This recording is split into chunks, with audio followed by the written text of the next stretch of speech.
Nah, untuk apa amal itu dituntunkan sedemikian rupa? Kalau kita perhatikan dalam ayat-ayat puasa, ada 3 la'alla di dalam ayat itu. Dia ada 3. La'alla itu maknanya apa? Kalau bahasa Indonesia mudah-mudahan. Begitu kita mengartikan. Semoga. Jadi orang yang menjalankan amal di bulan Ramadan, mereka dijanjikan mudah-mudahan mendapatkan 3 perkara. Nah, dari situ kita tahu untuk apa Ramadan ini dihadirkan. Jadi Ramadan dihadirkan bukan sekedar untuk memperbanyak amal, tetapi Ramadan dihadirkan li tarqiyatil ibad, untuk menaikkan hamba peringkat mereka dari tangga ke tangga, sehingga mereka menjadi orang-orang yang sangat mulia di sisi Allah. Jadi Ramadan bukan hanya kesempatan untuk memperbanyak amal, tetapi dari janji Allah, Ramadan dengan amal-amal yang ada di dalamnya berperan sebagai apa? Litarqiyatil ibad, untuk membuat hamba itu naik peringkatnya di sisi Allah. Mana peringkat itu? Dalam surah Al-Baqarah ayat 183 itu, Allah Subhanahu wa taala menjanjikan takwa. Itu yang dikatakan tarqiyah. Manusia diangkat. Tapi ingat, untuk sampai kepada takwa, ini sudah kita tegaskan pada beberapa kajian tarhib Ramadan kita, bahwa untuk sampai ke peringkat takwa, seseorang tidak cukup hanya bermodalkan keislaman, tetapi dia harus menambah modalnya. Itu modal keimanan. Karena itulah ayat 183 itu dibuka oleh Allah dengan seruan ya ayyuhalladzina amanu. Iman sangat penting di sini untuk menjangkau apa? La'allakum tattaqun. Itu la'alla yang pertama. La'alla yang pertama apa? La'allakum tattaqun. Mudah-mudahan kamu bertakwa. 3 la'alla. Ayat 185, la'alla yang kedua, mudah-mudahan kamu sekalian bisa bersyukur. La'allakum tashkurun. Itu yang kedua. Dan la'alla yang ketiga ada pada ayat 186. Apa itu? La'allahum yarshudun. Jadi ada 3 peringkat yang dijanjikan oleh Allah Subhanahu wa taala bagi siapa yang masuk ke bulan Ramadan ini. Bukan hanya sebatas mendapatkan ampunan dosa, ghufira lahu ma taqaddama min dzambi, tetapi dia akan mendapatkan tarqiyah. Dia akan mendapatkan kenaikan pangkat.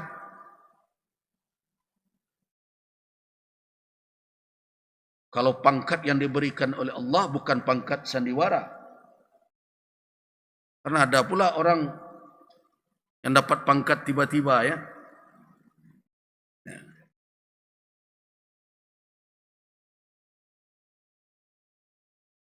Ini pangkat yang diberikan oleh Allah Subhanahu wa taala harus dengan modal. Modalnya bukan karena hubungan darah berbagai macam, tetapi modalnya adalah keimanan yang tidak bercampur di dalamnya dengan kesyirikan, apalagi kekufuran. Itu modal. Nah, karena itu di awal-awal Ramadan saya ajak kita semua bersihkan iman itu dari syawaibil kufur wasyirik. Bersihkan iman itu dari noda-noda kekufuran dan kesyirikan dalam berbagai hal. Bersihkan amal itu dari niat-niat riya, ujub.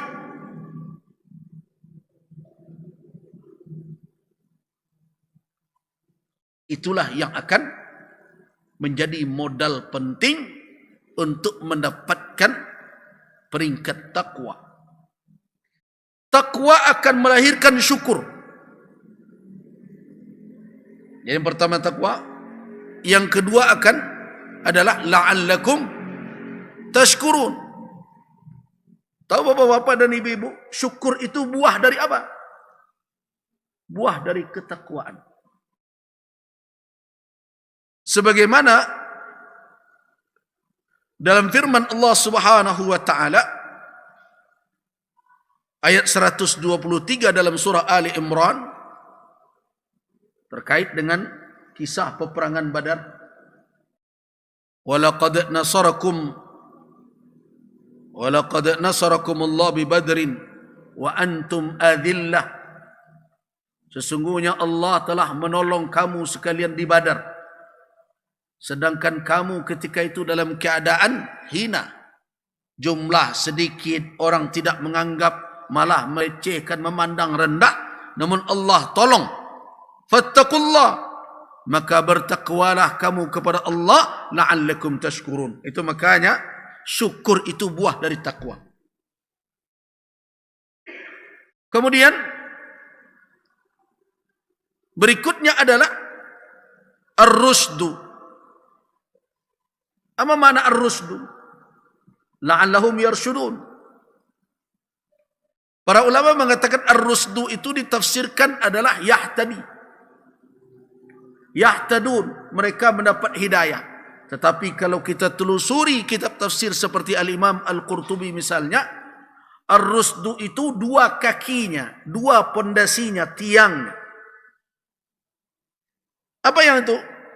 Yang pertama isabatul haq, yang kedua al-istiqamah alal haq.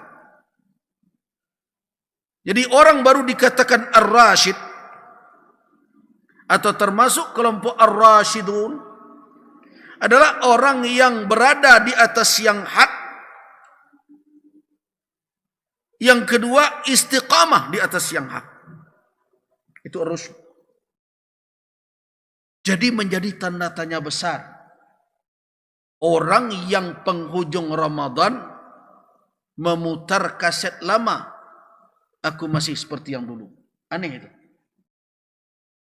Itu indikasi kuat bahwa dia gagal di dalam menjalankan tugas-tugas kehambaannya, dan dia merugi karena tidak bisa meraih manfaat Ramadan yang didatangkan oleh Allah Subhanahu wa taala. Jadi, untuk apa Ramadan didatangkan? Allah Subhanahu wa taala menunjukkan keagungannya, kebesarannya, kepemurahannya, keluasan ilmunya, rahmatnya, sehingga tatajalla, terlihat di bulan ini begitu besar dan agungnya kasih sayang Allah kepada hamba. Benar, itu yang dikemukakan oleh para ulama. Untuk apa Ramadan ini dihadirkan datang setiap tahun? Yang pertama, Allah ingin menunjukkan bahwa dia afu, dia maha pemaaf. Sehingga Allah sediakan kesempatan bagi orang-orang yang terlanjur berbuat kesalahan untuk kembali kepadanya, memohon dengan sungguh, meminta ampun atas kekeliruan. Benar. Yang kedua, Allah ingin menunjukkan saat rahmati, keluasan rahmatnya yang tidak akan pernah habis-habisnya. Siapapun hamba apabila meminta kepadanya, berapapun yang mereka minta, sebanyak apapun keinginan mereka, bila dikabulkan oleh Allah tidak akan habis perbenaran Allah Subhanahu wa taala. Kata ulama, itu di antara hikmahnya. Ya, kita tidak tolak itu. Benar. Ada yang mengatakan Ramadan adalah dalam rangka untuk mengembalikan, jati diri kehambaan manusia. Kenapa? Karena selama ini manusia memperhambakan apa saja. Hawa nafsunya dia perturutkan. Pangkat dan jabatan yang dia jadikan tujuan hidup. Orang atau makhluk malah yang dia jadikan seperti Tuhan. Begitu juga harta, benda dan sebagainya. Seolah-olah dia telah mempenghambakan diri kepada semua itu. Ramadan diberikan, datang dia untuk menyeret, menarik kembali orang-orang yang menghambakan diri kepada makhluk agar menjadi hamba Allah. Ya, itu tidak salah. Banyak maksud dan tujuan syari' Allah Subhanahu wa taala membuat syariat ini bisa kita tangkap. Tapi di antara poin penting yang perlu kita garis bawahi adalah Ramadan adalah kesempatan untuk terqiyah, untuk menaikkan martabat kedudukan seseorang di sisi Allah Subhanahu wa taala. Nah, 3 itulah kita bahas dalam 3 malam. Yang pertama takwa dengan segala aspek-aspek penting yang harus kita fahami apa itu ketakwaan. Yang kedua asyukur, bagaimana mewujudkan menjadi seorang yang syakir, yang pandai bersyukur. Dan yang ketiga ar-rusdu. Apabila ketiga ini terhimpun pada diri seseorang, maka berarti dia sukses untuk menjangkau pangkat yang dijanjikan oleh Allah di bulan Ramadan ini. Nah, sudah berapa Ramadan berlalu? Kira-kira posisi mana yang sudah didapat di tahun lalu? Kalau belum ada, berarti sia-sialah perjalanan hidup di masa lalu. Kesempatan yang datang kita biarkan pergi begitu saja. Itulah yang diperingatkan oleh Nabi sallallahu alaihi wasallam. Raghima anfur rajul, malang sekali seseorang, dakhala alai Ramadan thumma salakha, masuk Ramadan dia ada di dalamnya, thumma salakh, kemudian Ramadan berlalu meninggalkannya, sedangkan dia jangankan mendapatkan kedudukan berbagai macam, malah ampunan pun tidak diperolehnya. Nah, karena itu wahai kaum muslimin, pasanglah tekad, mumpung ini baru hari pertama, malam kedua. Jangan biarkan Ramadan datang pergi, kita tidak mendapatkan apapun. Semoga dengan tekad seperti itu, kita bisa mendorong diri kita untuk menjangkau dan berjalan selangkah demi selangkah menuju janji Allah Subhanahu wa taala. Kita cukupkan sampai di sini, insya-Allah. Pada pertemuan besok malam kita jelaskan apa yang dimaksud dengan takwa, syukur dan ar-rusdu. Dan 3 itu nanti akan melahirkan tujuan akhir. Orang yang mendapatkan 3 itu akan memiliki apa? Furqanan.